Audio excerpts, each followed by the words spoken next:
Hello, Hello, everyone. everybody. Hello, Heather. Hello, Angela. Hello, Barbie. How are you?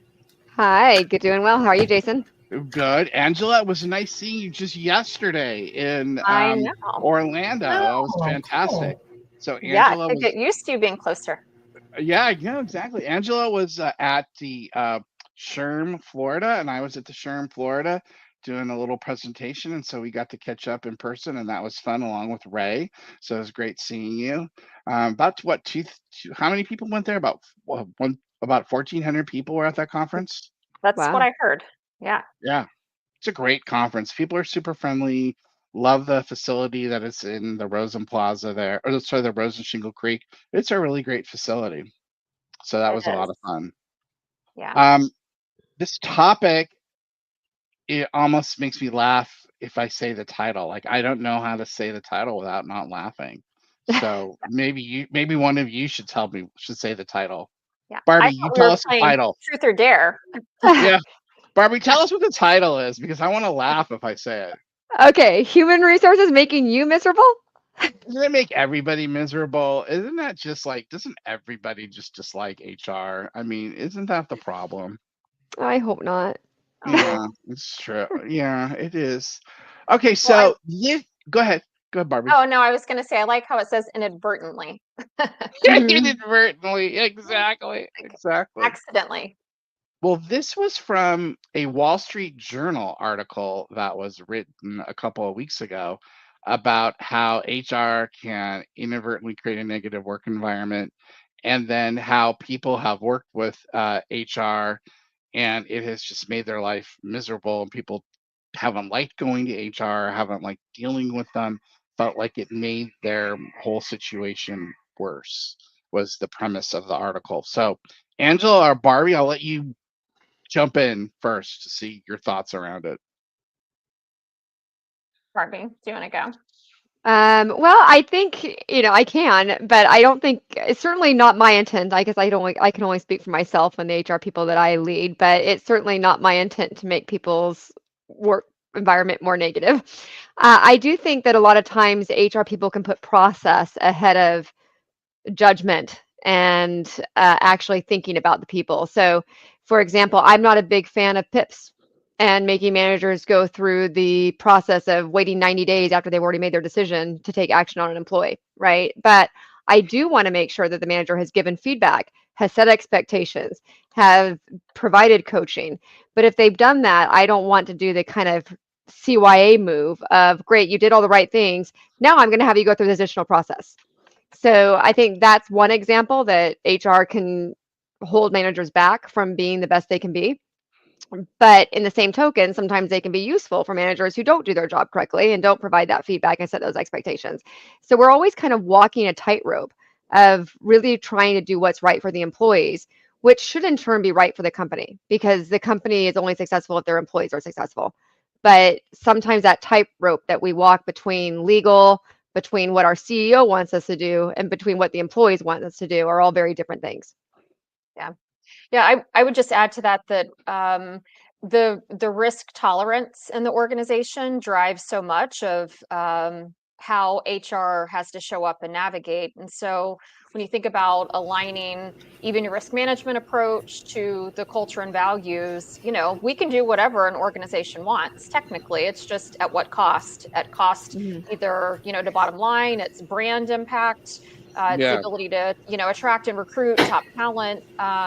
So the intent here is to always safeguard and protect and align with the values and the mission. I think it just gets misunderstood in the process in which it happens and maybe in how it's communicated too. Just really getting back to the core of why are we here, who do we serve, and what uh, how far are we willing to go to preserve what matters most within the organization, because I think that's ultimately what Barbie, you just said HR is there to do, hoping that there's alignment between the people and the company and the brand. one of the things that I know that used to drive people crazy is when they would come to me and they would say, "I want to talk to you about something, but you have to agree that this is confidential." And I would tell them, "I can't agree to that. Like, I can't I can't give you confidentiality, a blanket confidentiality over everything before you come and talk to me. And they'd be like, come on, man, what do you mean? I'm like, well, if you tell me that there's something going on, there are some things that I have to take action on, and I can't not do something about it. And that used to just drive people crazy about the fact that, well, why can't I go there and you just talk to me confidentially about it? And that used to just bug people so much. And those are the kinds of things that happen in HR that I think people just get really frustrated with, even though you're doing the right thing for the company by, if you hear a problem like quid pro quo sexual harassment that you're going to have to take action on. um, the employee gets upset because they feel like you should be in their corner to be able to protect them, and sometimes you are, but you also got to look out for the company. Yeah. Yeah. I find it's best is to be very upfront about, hey, look, I have a duty to act in certain situations, and be honest about that. But I also find a question that is sometimes very helpful is, what do you hope to accomplish by talking to me about this? Right? If you want to accomplish a change in leadership because of some bad actors, then how do we accomplish that without me doing an investigation or moving forward or coaching that leader? Right? If you want to accomplish just a coaching session to how you're going to address this yourself, I'm a big fan of that. I'm very happy to coach you of how to have the conversation or discussion if you want to have it yourself. But then you need to expect that I'm going to follow up with you and see if you did. And if you were candid with the person as you were with me. But obviously, there's certain things that I have a legal duty to act and just be transparent about that and let them know that it's not just about protecting you, Angela, when you're speaking to me, but it's also about protecting Heather, who might work for this manager next month, right? Or, and so really, really talking through some of that, I think is helpful. But it's still, at the end of the day, what do you hope to accomplish by having this conversation, right? If it's just to vent, then maybe go vent to your partner outside the Yeah. company. But if it's to have real action and change be implemented, then let's act together to do what's right for the company. Yeah. Yeah, and so many of these things can be solved by communication. There's so many of these Mhm. things where employees and managers, regardless of the level that you're at, just don't communicate very well. And then they come to HR and they say, you need to solve this problem for me, do this. And then you ask them, well, have you had a conversation with your manager, to your point, Barbie? Like, well, no, I've never talked to that person about it. Well, then why are you coming talking to me? If you need tools on how to communicate to your manager, I'll give you tools on how to communicate. I'll help you structure the conversation. I'll help you figure it out. But you got to go talk. And then the other thing that's always a problem for employees that I found, and they used to get so upset with me when I would say this, but to your point, I thought it was the right thing to say, is at the end of the day, the only person's perception that matters is your manager's perception. So if your manager has a very poor perception of you and your manager's manager has a very poor perception of you, and there's not a great organizational perception of you, no matter how great you think you are, you need to figure out how you manage the perception of you better in the organization. And Yeah. that used to just floor people, that they actually had to think about how they were coming across to others, not just how they felt about themselves, and how Hmm. they felt like they were coming across. So it was a little Yeah. bit of hard love, but people who got it, it really helped them. And people who didn't get it, they were the ones that really had a hard time making the cut. Hmm. Yeah. Yeah. Well, I think that in most cases they are looking to HR to be the problem solver, and I think by coming to you, then the monkey's off my back, and now I'm firmly planting it on yours to go fix, and then I, want to return back to normal, and it's, you know, uh, to come and speak out first. I mean, it takes incredible courage even to ask HR to have a conversation. So, I certainly applaud that, but along with that comes a responsibility to do something. Barbie, I think you said that really well. Like, let's figure out how to do it together so that I can help support you. But ultimately, this is your situation to navigate through. You're just there to help provide options and support. um, Mm. but I can see where people would think that's really difficult. If I came to you expecting for you to just go and do it or fix it, and now you're making me like go have a conversation and go talk to the person. I mean, that doesn't sound very fun. If I was Yeah. hoping just to transition the ownership. Yeah. I can't solve your marriage problems. I can't solve your parenting problems, and I can't solve the problem if you ever issue with a relationship with your manager, right? You need to be doing that. We're adults. And we need to handle things like adults. But, HR can definitely help you. And I'm the kind of HR person that I don't feel my job stops at the company. So if I'm your HR person right now, if I'm your HR person at Safe Security, for example, and we terminate you or you quit, and 2 years later you reach out to me for advice or help on something, I'm still there for you, right? Once you meet me, you never get to unknow me. And alumni networks are very strong and important too. So HR people not being just disingenuous about actually caring about employees, because if you really cared about them, why do you stop caring when they leave the company? Yeah. That's really So nice. I really like that. yeah. Well, That's it a does really say a lot about mm, your culture and your brand, how you treat people on the exit and then what Hmm. happens when they reach out to you. I mean, especially, as an HR person, you've got your own brand and, Yeah. in most cases you've developed such strong relationships with people. It does mean a lot that even after they leave, they feel like they do have a bond and some type of a connection that they'd even be comfortable reaching out. So, Hmm. I like the first bullet, how HR can inadvertently create a negative work environment. One of my thoughts is when you just heavily over rotate on doing anything that management wants you to do. Like literally, if you just management says jump and you just say how high, at that point, if you're doing that as an HR team, I think you've probably pretty much lost the non-management. That would be my I've seen that before, but I don't know what you think, Angela and Barbie, but that would be one that I would put out there. yeah, well, I think there's a tendency for HR to try to just say yes. I mean, there are implications in the workplace if, we're seen as the people who say no. So I think it's a tough spot to be in to have to make that choice for sure. But I, also find you got to pick your battles. Is this one I am going to just say yes to and green light through, or is this one that I'm going to need to stand my ground on and work Yeah. through it in a different way? Yeah, it's really difficult. You have to be able to influence your executive team and your CEO and your leaders, and you do have to pick your battles of what you want to influence on. But it's very difficult to be a chief people officer where you sometimes leadership wants to shoot the messenger, right? If you're saying employees are dissatisfied with this and they're not happy with that, then the CEO gets mad at you for telling them that message, and they say they're data driven, but they don't want to see the data. and then and then other times, they're very receptive and saying, okay, go solve it. But it's like, okay, well, you have to understand that you set the tone for the company and you need to be part of the solution. We're in a very difficult situation of walking that fine line between not being deferential to our leadership, but also delivering on what our leadership expects of us, right? And that's a fine line to walk. But I think one of the biggest things that HR does that's can lead to a negative work environment is over surveying and then not listening to the feedback. So don't do an employee satisfaction survey if you're not going to do anything with the employee satisfaction survey.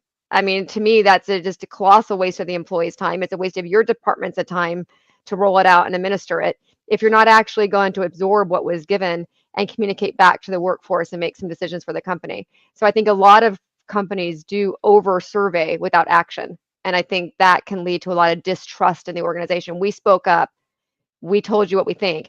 And even if there's not, and it's so important to circle back with the employees, because even if it's not the majority and one person said, you provide Pepsi in the refrigerator, but I want Coke, it's still important to say, look, we heard you and we're not doing anything about it.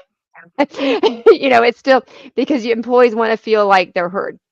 So, and what I think is a great question to add to surveys is not just the agree or disagree, but add a selection that says this isn't relevant to the success of the business.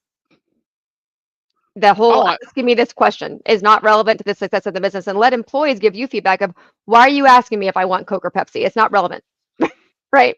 And that can show the organization too and help you understand what the focus is for your team. yeah, we've talked about this a lot since we started our company, which is we don't really even think you should do those big census surveys anymore. They're just a waste of time. A small 5 to max, maybe even 10 question survey, that's a pulse survey that you do on a fairly regular basis to understand how things are going. That's really what you should be doing. These these census surveys, just like you said, set up yourself for failure and Mhm. and don't really help much other than set employees' expectations and they get them mad when they're not met. Yeah. But you get to do a mark off of I did it. We launched a survey and we went up or Yeah. down. You get to you get Yeah. to look at We spent our $150,000 that we budgeted for this. Here yeah, are the yeah, results. Here you yeah, go. yeah, yeah.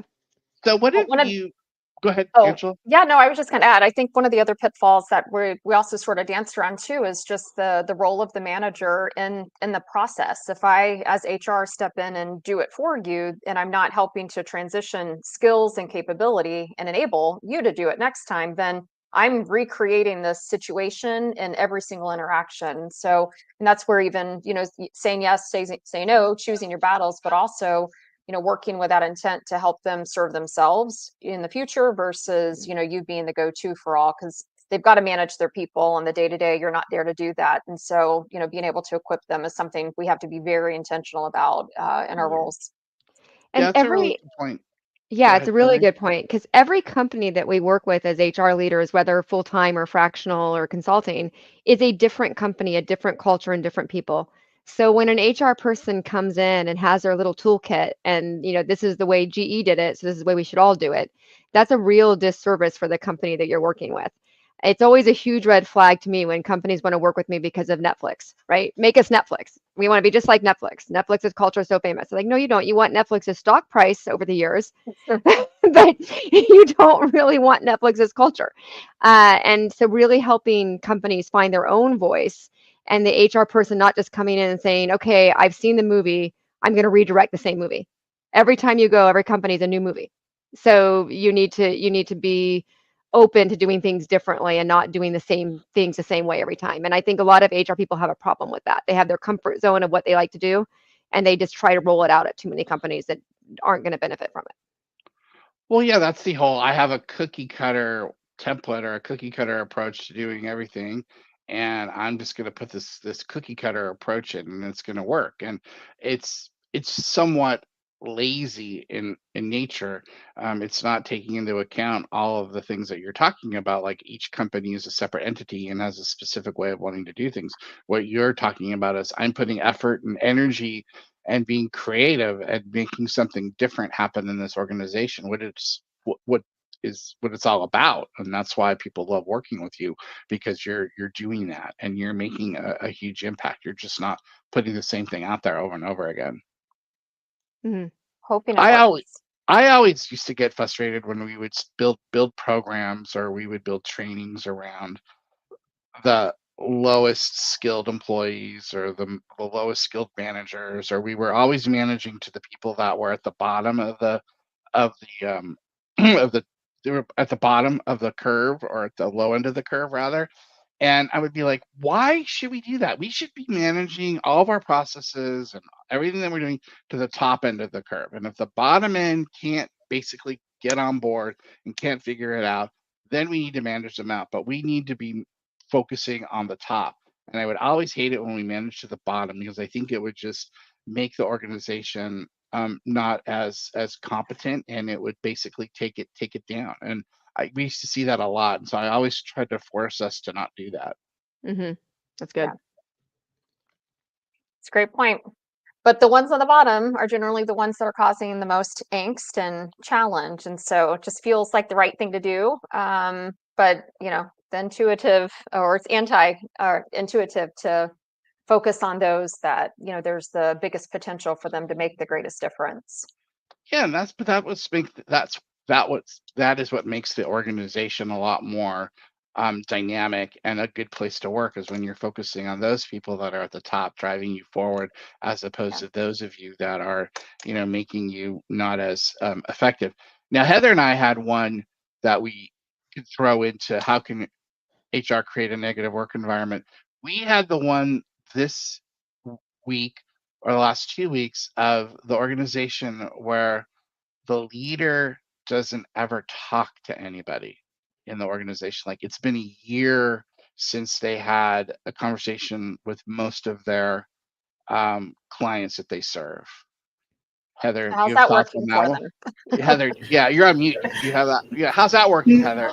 Yeah, not working so well. I mean, talk about red flags, and we did this interview with the stakeholder, and And she They made the hold comment that she had not talked to the director. They had not communicated in over a year. I think Jason and I just about fell out of our seats, but we also weren't surprised because we could tell the person was underperforming anyway. And I think that was some of the feedback we got from some other people. But Yeah, it was gosh, virtually all the stakeholders that we had talked to said, no, I haven't talked to that person in a year. I'm like, and oh, then you've well, got the other side where, the HR leadership that spend more time, too much time circling around and gossiping. I've seen that a number of times, and one of my parts of my career where we had an HR person that she couldn't seem to get anything done, which was a frustration for everybody. It's because she spent more time walking around, gossiping than doing her work. And when she left and we brought someone new in, she was done with her work by noon every day because she focused and then could spend the time walking around and seeing how people are doing. So you could have like one extreme or the other. Mm-hmm. Yeah. Well, that actually, it hurts to hear because I just imagine working in that type of an environment. And I've seen individuals that work that way too. And, I think one of the ultimate responsibilities we have is we've got to be willing to confront. I mean, if we're going to be in our roles and serve in this capacity, then we've got to be the epitome of the brand and what we stand for. And if we're making it okay to walk around and gossip about one another, I can imagine the reputation of the manager, HR, in an organization like that. Mhm. And that all is just an absolute recipe for disaster. It's a big responsibility. I mean, this work is definitely not for the weak. I mean, we've got to be so strong in so many ways and be okay with not necessarily being liked by everyone. I mean, if you're really standing for something, then people aren't going to like you. And I think when think that you've got to be accepted and that you've got to be everyone's friend, that's where the mistakes come in because we've got a higher purpose in calling than that. I got kicked off the Cisco bowling team because I was in HR. I went Because out. you Really? were Yeah, you weren't fun. it was the after hours Cisco bowling team, and so I showed up because I really liked bowling, and it was and they said no, you can't bowl with us. We don't want somebody from HR spying on us on our free time. So you're Oh, that's can't. terrible. They didn't do that to me on the softball team. Yeah, yes, my reputation pursued me for some reason. I don't know. Yeah, but they kicked me off. They're like, yeah, sorry, you can't be on there. I'm like, okay. And I guess bowling, well, I guess you drink a lot of beer at softball too. So I don't know what happened. But yeah, I always remember that. It was always very stood out to me how much people disliked HR when they kicked me off the bowling team. Yeah. Like, Well, it just makes you wonder, like, what on earth are you doing, really, if HR can't be here? Just like, wow. yeah, exactly, for sure. Well, I think these are all really, really good.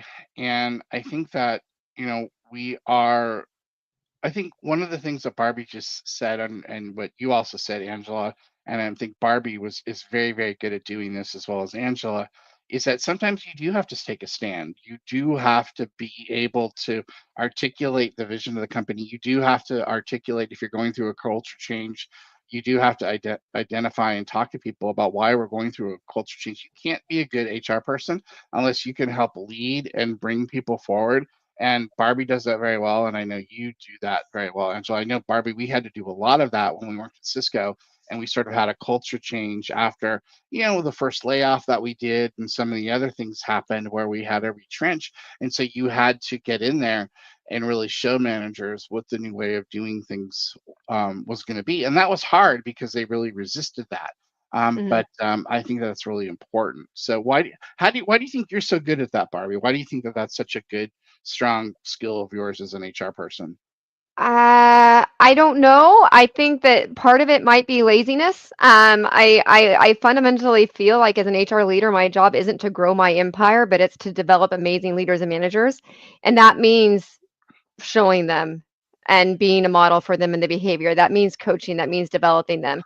I think a mistake that HR people make is to try to be the problem solver for everybody. And that's a lot to do. So teaching people how to solve their own problems and teaching people how to chart their own paths not only makes our jobs more rewarding, but it also gives us more time to do some of the more strategic things as well. So I think that I fundamentally believe that my number one job as a chief people officer is to make sure the leaders are the absolute best leaders they can possibly be for the company, because that's going to impact the employees the most. Now, I want good benefit plans, and I'm the kind of HR person that doesn't want to overdo perks, because perks become entitlements, and there's all that kind of stuff that's not as, strategic. But the best thing that we can do is to give every employee at the company an amazing manager and amazing leadership. That's really well said. Angela, how do you think you've developed that skill? Why do you think you're good at that? What are the things that you think have made you very skillful in that Yeah, capacity? I mean, honestly, yeah, I think the biggest thing is probably being results driven. Being able to connect in and see what are the outcomes we're striving to achieve and having that focus and intent. I think then the behaviors and the things that you do and choose not to do align with that. And I think, secondly, just being courageous. I think it's just something that's naturally been something that if I think it, generally I say it, I'm toned down. So I certainly know, how to manage exactly what I say. But I think just, always being willing to confront what others won't talk about and bringing the elephants out. I think that's Mhm. just been something that I'm completely comfortable with. Yeah. And where other people would run from it, which I think, again, it can make you unliked and it can make things difficult at times, but, eventually, it's the light shines when you get Mhm. through some of the darker places. And so much of this comes just from experience, Jason. So when you're working with small companies, they might have an HR leader in place that doesn't have as much experience, so hasn't gained as much confidence, right? But when you've had experience in life where you've had to change, where you've had to shift, where you've been the one to feel the hit and to go through that and know how it feels, understand it, and understand what it could help you go through it, then you can help do it better for other people. Right. So it's not just having positive experiences, and it's not just experience in terms of title and things, but it's experience in the experiences you've actually had when things were quote done to you and now you're doing it to others, to do it better. Yeah. Oh my gosh, how many times have I said over the years, and how many times has Heather heard me say, I got burned by this once before. I'm never gonna do this ever. Like, we're not doing this because this burned me bad. Like, I've Yeah. learned, stove hot. That's my favorite, Yeah. analogy. The stove's hot. I'm not doing it again because I don't. I know what's gonna happen. But that's a really good point. Is once you've been under the fire of things, and you've had to deal with it, you're gonna basically help other people figure it out. So okay, one thing to Mhm. wrap up our conversation, Angela, what do you have to put a bow on this from your perspective? Yeah, I think that, the way that we approach things can be seen as us making it miserable or coming from a place of help and support. And so I would just say, it's an invitation to have a conversation, really seek to understand what the motives are, what the intents are, to try to get to some common ground between the manager HR relationship to be able to have an effective partnership to achieve, what both parties are there to accomplish together. Barbie, your thoughts on this You know, topic? yeah, I mean, I think everything, that Angela said, and also really try to have a great working relationship with your executive team and understand that HR, as an HR leader, you will not be successful at anything you do if they're not doing it with you, right? OKRs. If I can go out and tell people to complete their OKRs all day long, but if their leadership and their departments not doing it as well and doing their own and pushing it down, then I won't be successful in that process. So help your executive team also understand that, hey, look, if you guys aren't in this battle with me, then we're not going to battle, Yeah. right? That Like Yep. you need to care enough about this too. You can't put me out there alone, because it is lonely in that role as an HR person. You've got to have your first team, which is the executive team, with you on your journey. That's actually a really good point. I really like that. I would say that the thing that you need to keep in mind is, as an HR person, you are not the police. You are not in charge of the organization. You don't have all this organizational power. You shouldn't feel like you're sort of carried away with your position and what you do. You need to remember that I'm only successful because I know how to use informal influence. I don't manage anybody. I don't do anybody's, employee review, outside of my team. Everything that I have that I work with outside of HR is because I have strong influencing skills and people want to work with me because I work fairly with them. We make the right decisions and we collaborate together. So if you do those things, you're not going to make people miserable. If you're in HR, people are going to want to work with you and collaborate with you, and they're going to remember that when they come to you, that's how you operate. So that's my 2 cents. I like it. All Yeah, right. me too. Thank you. And I think this was a great topic. And Yes. we look forward to talking again next week. Can I All add right. one thing? To Yes. anyone who ever Gwen. works for any company that I'm working for or with, if I'm making you miserable, tell me. I will try to do better. Oh, I have a bunch of emails I need to forward to you then. That's an Totally kidding. invitation. Wow. Totally kidding. Totally kidding. No. But I can't imagine that for Barbie or Angela or Heather. They are all wonderful. Those emails probably all have my name on them. But anyway, all right. Awesome. Thank you, everyone. See you Thank next week. you. All right, Thank I'll you. see you next week. All right, talk later. All right, bye-bye.